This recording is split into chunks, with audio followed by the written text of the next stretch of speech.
Let's talk about LA's coolest prohibition loophole, Highland Park Bowl. It all started in 1920 when the US banned alcohol. People couldn't drink, obviously, but during the Wild West, people did all sorts of crazy stuff to get some liquor. Basement distilleries, speakeasies, black market.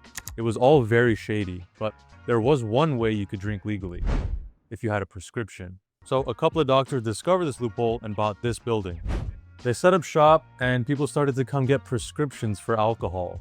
And this was technically legal, so it was genius. But what made it even smarter was that they opened a pharmacy downstairs. People would go to the doctors up front, get their prescriptions, and come to the pharmacy and drink with the other patients. So this was a hit. People would come, hang out, drink legally. And this is when the doctors had a genius idea.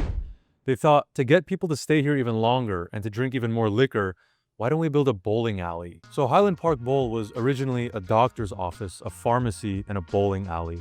One big sketchy prohibition loophole. And it was awesome, but at one point, prohibition ended. In 1933, alcohol became legal again. So overnight, this elaborate operation became just another bar, which meant for the next few decades, it struggled until it eventually closed. Now here's where it gets crazy.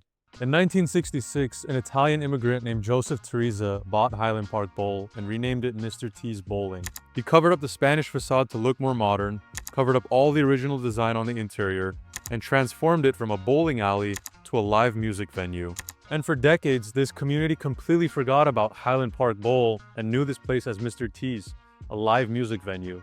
But eventually, Mr. T died, so the building went up for sale in 2014. But what was crazy was that Mr. T had covered the bowling alley, added a drop ceiling, covered the facade, and fully hid this beautiful Spanish bowling alley.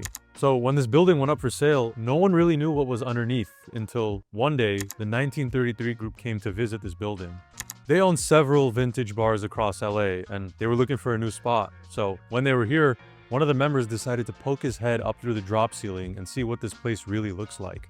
And what he discovered was the original Highland Park Bowl building in its original condition, with the murals still there and all the charm and characters still intact. So they kinda scored, but they were the perfect people to take over because today they fully restored Highland Park Bowl to what it once was originally. The doctor's offices are still here. They kept everything intact. Even the facade, it's still the original design. I just love this place and appreciate that they kept the history intact. So come check it out. And once again, I'm Mike, your local real estate guide. So follow me if you like real estate.